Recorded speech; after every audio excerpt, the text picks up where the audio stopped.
Sir আমার late হয়ে গেল, মিটিং শুরু করা যাক।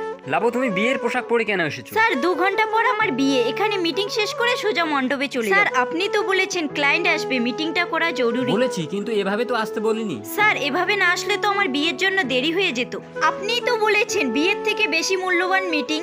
স্যার 7ই মার্চ আমার বিয়ে, ওই দিন আমি আসতে পারবো না। স্যার প্লিজ আমাকে ওই দিনের ছুটি দিয়ে দিন। তুমি বোঝার চেষ্টা করো, তোমাকে আমি ছুটি দিতে পারবো না। তুমি কোনোভাবে আসার চেষ্টা করো, যদি আসতে না পারো তাহলে চাকরি ছেড়ে দিও। স্যার ওই দিন আমার বিয়ে, আমি তো আপনার কাছে এমনি এমনি ছুটি চাচ্ছি না। 2 ঘন্টা বের করে নিও মিটিং এর জন্য। স্যার আমি আমার বিয়ের দিন কিভাবে অফিসে আসবো? এটা কোম্পানির অনেক বড় মিটিং, তোমাকে ছাড়া আমি কারো উপর ভরসা করতে পারছি না। স্যার আমি এখানে এভাবে সেজে না আসলে আমার বিয়ের জন্য দেরি হয়ে যেত। তুমি যাও, তোমার বিয়েতে থাকাটা অনেক জরুরি। স্যার আমি তো আপনাকে এটাই বোঝাতে চাচ্ছি, কালকে আপনার পরিবারেও কোনো সমস্যা হতে পারে, আপনি তো আপনার কাজ ছেড়ে যাবেন তাই না স্যার? তুমি বিয়ের মণ্ডপে যাও। আমি আমার ভুলটা বুঝতে পেরেছি, আমি তোমাকে কয়েকদিনের জন্য ছুটি দিয়ে দিলাম। ধন্যবাদ, আপনাকে অনেক অনেক ধন্যবাদ।